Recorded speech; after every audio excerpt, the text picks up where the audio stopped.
Well, they're certainly paying attention in Lytton, British Columbia, a town you wouldn't normally associate with extreme heat, except after breaking Canada's all-time record with a high temperature of 49.5 degrees Celsius on Tuesday. And of course, now come the brush fires. They said it's coming this way fast. Let's get out of here.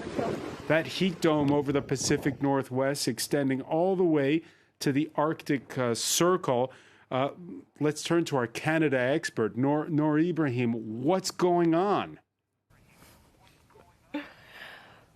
It's insane. I think that, at this point you have an entire town that's been wiped out by this. So if you need any other, proof that, climate change is real and it's so real that it's actually killing people right in front of your eyes. I mean, you quite literally have people dropping dead in British Columbia with numbers that are completely unprecedented. It's really horrific to watch. Horrific to watch with the warm temperatures extending, again, I say it, all the way to the Arctic Circle, and that triggers kind of a vicious circle. Yes, absolutely. And I think that, there's obviously different contributing factors that cause this. You have heat domes, and that definitely plays a role. But every scientist will tell you that man-made climate change has played a huge role in this. There's no way these events, which are supposed to be, kind of once-in-a-lifetime events, would happen as frequently or as intensely as we're seeing right now. Pierre Haski, we're building up. There's going to be another one of these UN climate summits taking place in Scotland in September. And we had one climatologist on earlier this week telling us what happens in the Arctic definitely does not stay in the Arctic. This has implications for us sitting here in Paris. Yes, of course, and there's a feeling of helplessness. We're watching these disasters unfolding. We have these conferences. We have a lot of talk about climate change and how we're going to do things and so on. And then there's this feeling that we are so far away from what is needed. And this week there was a decision by the Conseil d'État, one of the highest courts administrative courts in France, that gave the French government 6 months to do what it promised to do to reach its own climate goals. So we are in this international context where we're setting up, goals that we even know are not enough. But we are not respecting them. We are seeing a tightening of the rules. Here in France, there's this talk about really clamping down, for instance, on when it comes to those who don't insulate their homes properly. Yeah, there's a lot of things that are being done, and things are certainly more active today than they were 5 or 10 years ago, that's for sure. But as we see in Canada at the moment, it's far, far, far from being enough and up to what seems to be needed. And especially if you look around the world, I mean, you have these very high temperatures and abnormally high temperatures. In Delhi, they are around 45. In Iraq, they are at 50, in Basra at 50 degrees and no electricity. So that you have riots at the moment of people who are just hopeless. I mean, we have these intense climate deregulations that are taking place, and that's not enough to wake us up. Should we feel helpless, Patrick Smith? No, we should feel determined to do something about it. And I mean, moving on from Pierre's point about the French Conseil d'État's ruling last week, I think it was, the European Union also made a similar ruling saying that those member states that don't take action to meet this target of reducing emissions by 40% over what they were in 1990 will be rendered liable to prosecution.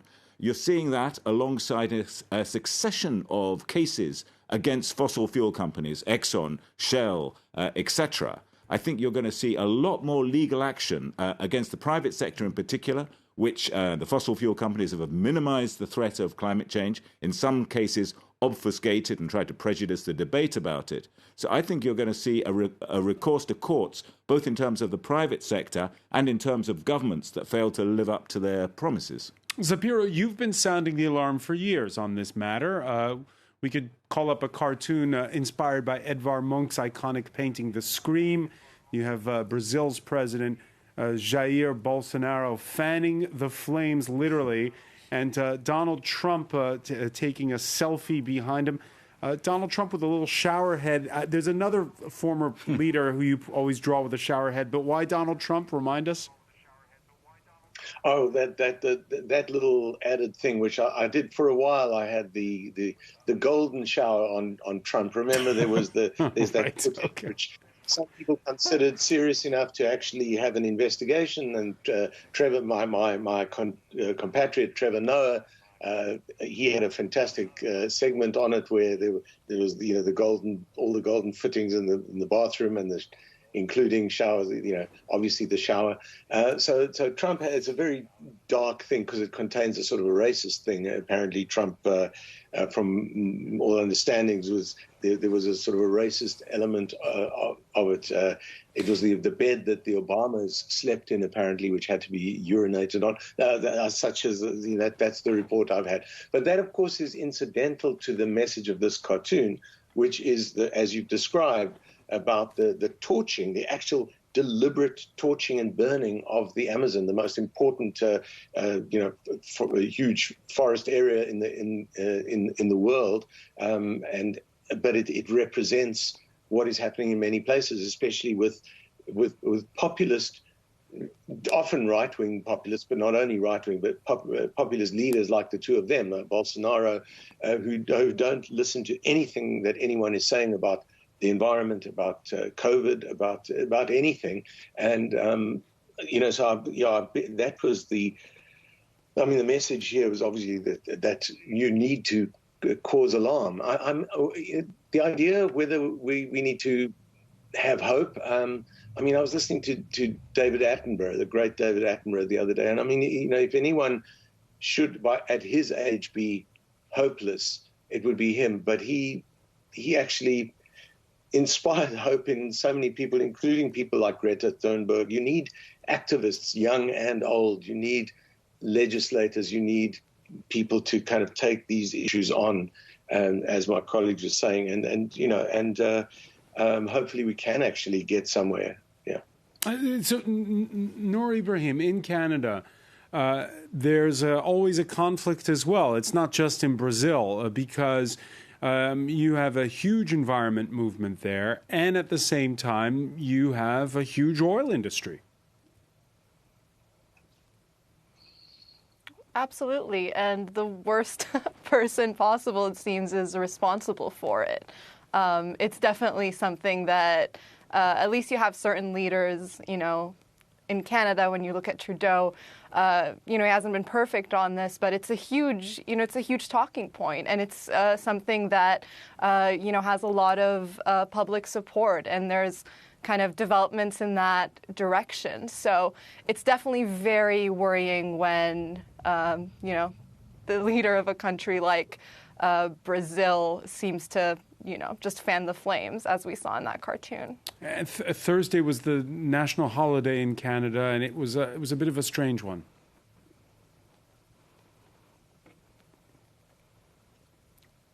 Yes, absolutely. It's been a very, very tough few weeks, and just personally speaking, when you have these celebrations canceled, I think that there's definitely a larger conversation happening. Like, celebrations how can canceled over the finding of those indigenous graves again. It's another mass grave site that they found. Absolutely, and you have it's by the hundreds now. I think it's actually nearing 1,000, and I think what it's done is really kind of dismantle this false vision that a lot of people seem to have about Canada, that it's, this beacon of progress and acceptance, and not really looking at the history, the horrific history that's happened here. I think it's a moment of reckoning. I'm glad that, despite how upsetting and horrific the findings have been, that at least it's out in the open now, and people are pushing to have that conversation and address it in a legitimate way. Pierre Haski? To come back on the climate issue, but we had this debate in France when the Yellow Vest movement started 2 years ago about the conflict between the end of the month and the end of the world.